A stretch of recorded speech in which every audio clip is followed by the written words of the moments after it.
Assalomu alaykum barchaga. Bugun sizlar bilan Azizbek Bojayev. Bugun sizlar bilan HTML 10-darsimiz, ya'ni HTML forumlar bo'ladi. Ya'ni HTML o'zbekchasiga HTML shakllari bo'ladi. Undan oldin sizlarga aytib o'tmoqchiman, bizning kanalimizga obuna bo'ling va qo'ng'iroqcha bosib qo'ying. Bu sizlar uchun har doim aytib o'tgandek oddiy bo'lishi mumkin, lekin men uchun bu juda ham katta yutuq hisoblanadi. Ya'ni bitta yutuq. Xo'p, endi biz darsimizga keladigan bo'lsak, HTML form, ya'ni HTML shakllari. HTML formasi foydalanuvchilar ma'lumot yig'ish uchun ishlatiladi. Foydalanuvchi ma'lumotlari ko'pincha qayta ishlash uchun serverga yuboriladi. Keyin HTML betlarni o'qib chiqsanglar bo'ladi. Men sразу o'tib ketdim. Bularga hali yana qaytib o'tamiz. Blok va inline tushunib oldinglar degan umiddaman. Men yana amaliy qilib o'tirgim kelmadi, shuning uchun oddiy ko'rsatib beraman. Lekin bundan keyingi 11-darsimizda albatta amaliy qilib formani tushuntirib beraman. Chunki forum bu asosiy narsa. Xo'p. Form elementi, HTML form elementi foydalanuvchi kiritish uchun HTML formasini yaratish uchun ishlatiladi. Buni albatta bitta telefonda bitta daftar olib yozib olsanglar bo'ladi, chunki HTML dan ham savol tushadiganlar ko'p. Misol uchun suhbatga boradiganlar bo'lsa, albatta. Xo'p, input hali bu yerga kelmadik. Oddiy bir misol, hozircha mana HTML forumga oddiy misol. Bu yerda mana misol uchun forum yaratilgan, action berilgan, action page, PHP berib qo'yilgan, endi o'sha bo'yicha. Xo'p, label berilgan, ya'ni first-name. Label bu nima? Label bu mana bu narsa. Bo'ldi shu. Bu nima berilgan? Bu yer sizlarga aytib o'tganman, shunday bo'sh joy tashib beradi. Bu yerga yana bir deb yozsam, yana menga bo'sh joy tashib beradi. Oddiy bo'sh joy. Bir shuni bildiradi. Xo'p. Input bu oddiy bir misol uchun ismingizga kiritadigan joy. Xo'p, misol uchun bu yerga Azizbek deb qo'yaman. Last name ham xuddi shunday mana. Where input last name. Misol uchun Bojayev. Xo'p. Submit berib qo'yilgan bu misol uchun bu bazaga yuborish. Ya'ni bitta anketa to'ldiryapsiz, unga misol uchun meni kurslarim bo'yicha men kurs sotyapman, unga anketa to'ldirishingiz kerak. Siz ismingiz va familiyangiz kerak. Keyin mana shunday anketa to'ldirgandan keyin albatta bitta knopka bo'ladi. U knopka bo'lmasa bo'lmaydi. Qanday yuborasiz? O'sha knopka bu submit deb ataladi. Ya'ni bitta bossanglar bo'ldi, yuboriladi. Va yana PHP dan olib shunaqa qilish kerak. PHP darslarini ham ko'rsatib beraman. Albatta sizlar sahifamga obuna bo'lib qo'yinglar. Hali ko'p narsalarni sizlarga ochiq oydin qilib ko'rsatib beraman. Albatta mana bu yerda type terilgan, type text terilgan. Bu yerga email deb qo'ysanglar bo'ladi, password deb qo'ysanglar bo'ladi, любой narsani yozib qo'ysanglar bo'ladi. Любой emas, ya'ni misol uchun fon yoziladigan narsalarda bularni alohida sizlar bilan type'da ham ko'rsatib beraman, amaliy mashg'ulotda. Amaliy mashg'ulot ko'proq qilaman. ID nimaga berilgan? ID ko'pincha holatlarda kerak bo'ladi. Action'ni oldida yoki JavaScript ulayotganda ham ID kerak bo'ladi. Bu albatta ID bo'lishi kerak. Mana misol uchun PHP ga yuboryapti action qilib va bu yoqqa ID orqali bo'ladi. ID orqali ushlab olinadi. Class orqali emas. Xo'p, name berilgan, keyin name orqali ham ushlab olish kerak. ID va name bo'lishi shart. Name ham ID ham bo'lishi shart. ID ni yozmasa ham bo'ladi, lekin JavaScript qo'llansa ID kerak baribir. Xo'p, value ga John berilgan.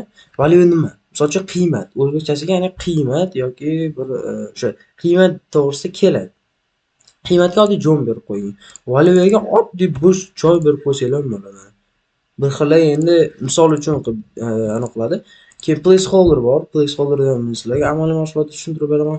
Placeholder bu misol uchun hozir mana bu narsani o'chirib yozasizlar, unda o'chirmasa sira bitta yozib qo'ysanglar o'zidan o'zi o'chib ketadi.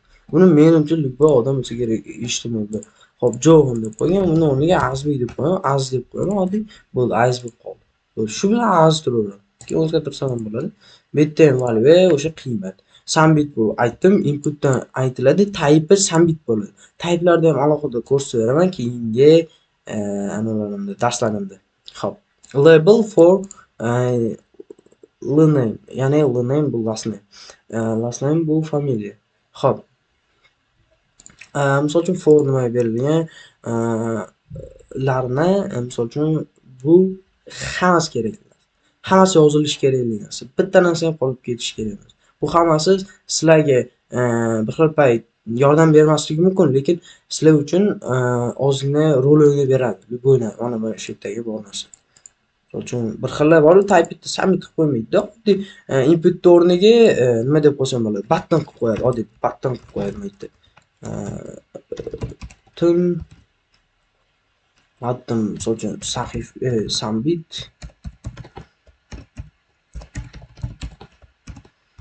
oddiy bir button qilib qo'yadi. Oddiy bir button qilib qo'yadi. Bu xato emas. Bu yuborilmaydi. Bu hozircha ishlab turibdi, lekin bir xil payt yuborilmaydi. Type summit bo'lmaguncha. To'g'ri hozir ishlayapti, lekin katta narsalarda baribir input orqali type summit bo'lishi kerak. Type summit bo'lsa, misol uchun bu yerda enterni bitta bossanglar ham, ma'lumotga kelib enter bitta bosib olsanglar ham sразу bo'lib ketadi. Oddiy bir enterda. Bu kerak. Form ishlatgandan keyin. Formni tushuntirib o'tdim. Element formni kiritish content, masalan, matematiklarni tasdiqlash qutilari, radio tugmalari, yuborish tugmalari va boshqalar. Yuborish tugmalarini ko'rsatib o'tdim men sizlarga. Xo'p. HTML input elementi eng ko'p ishlatiladigan shakl elementi. Element atributiga input qarab, ko'p jihatdan ko'rsatish mumkin. Type. Mana misol uchun type'ni turlari. Matn, ya'ni text, radio, checkbox. Checkbox nima degani? Oddiy bir misol uchun mayda qayerda ekan ha? Mana shuni olib tushuntirib beray, hozir bir xil tushunmasligim mumkin. Oddiy bir men buni nima qilib qo'yaman? Oddiy buni qilib qo'yaman. Shu checkbox. Mana shunaqa narsalargacha bo'ldi. Hamma narsani qilib qo'ygan. Yuborish bu summit, tugma, boshlangan tugma, bu tugma nima edi o'zi inglizchasiga bilmayman.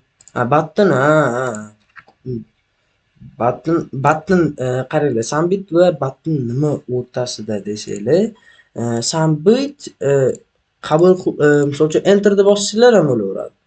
Bu borib bosish kerak-da. Summit misol uchun oddiy bir klaviaturada enter deb bossanglar ham ishlab ketaveradi. Buttonni mana display click button deyiladi. Buttonning oldiga borib bitta bosish kerak. Shunday. Xo'p. O'zingiz sinab ko'ring. Misol uchun shakl. Oddiy bir boyagi narsani ko'rsatib bering. Ism, familiya. Yuqorida mana buni hozir bizga bunday chiqarib berdi. Label yuqorida misollardan elementlardan foydalanishga e'tibor bering. Tag. Label ko'p shakl element uchun tagni belgilaydi. O'shada tagni belgilab beradi. Bu kerak bo'ladi label. Label bilan ishlaydi o'zi form. Hech qachon h1 deb ketsanglar bo'lmaydi bu narsa. Radio. Misol uchun mana radio bu nima? Checkbox ko'p narsalar belgilasanglar bo'ladi. Radioda bitta narsa. Bu bitta narsa belgilashlar. Bu yerda keyin mana idlari berilgan, name'lari berilgan, mana shunday qilib olib bemalol ishlatsanglar bo'ladi. Mana misol uchun men nimaga name kerak dedim. Hozir hammasi bitta turibdi, ko'rdingizlar? Bitta turmasa buzilib ketadi. Lekin misol uchun IDCga yozilgan, lekin CSS JavaScript. Mana shunday qilib ketsalar bo'ladi bemalol. Before ham yozilgan misol uchun HTML, CSS, keyin JavaScript. Ko'rdingizmi? Bemalol ishlasanglar bo'ladi. Name va ID o'rtasidagi farqlarni tushunmasalar bo'ladi. Mana bu boyagi narsa tepadagi narsa. Xo'p, misol belgilash katiklari ko'proq. Xo'p. Mana bu yerda mana любойni tanlab bosinglar bo'ladi. Любой checkbox. Forlar berib qo'yilgan, for while 1, while 2, while 3, summit mashina berib qo'yilgan. Keyin bu while 2, while 3, while 3 qo'ying. Agar buni bitta qilib chiqsanglar, idni farqli qilsanglar, bu boyaginday bo'lib qoladi bu. Shunday qilsanglar bo'ladi. Xo'p, yuborish tugmasi summit tushuntirib berdim sizlarga. Bu enter deb bossanglar ham bo'ladi. Button deb qo'ysanglar bosib bo'lmaydi. Misol uchun Hozir men buni battan qilib qo'yaman. Battan qildim. Endi mana bu yerga kelib mana enter bosyapman bo'lmaydi. Enter bosyapman bo'lmaydi. Masalan bitta bossam keyin bo'lyapti. Ungacha bo'lmayapti. Ko'rdingizmi? Shunaqa. Sambit deb qo'yaman.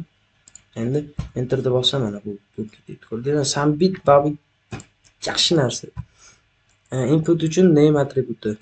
Name attribute ya'ni har bir kishi maydonda yuborilgan attribut bo'lishi kerak. Agar name attribut o'tkazib yuborilsa, kiritish maydoniga qiymati umuman yuborilmaydi. Ya'ni name yozilmasa, chala chalpish bo'lib ketadi. Chala chalpish ya'ni misol uchun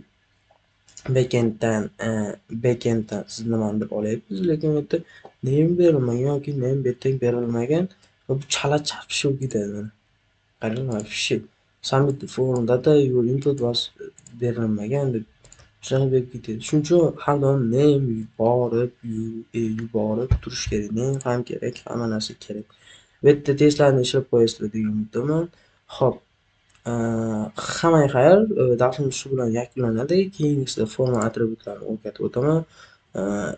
Keyingisida 12-darsdagi keyingi darslardagacha ko'rishguncha xayr hammaga. Sizlar bilan Azizbek bo'ldi. Hammaga xayr.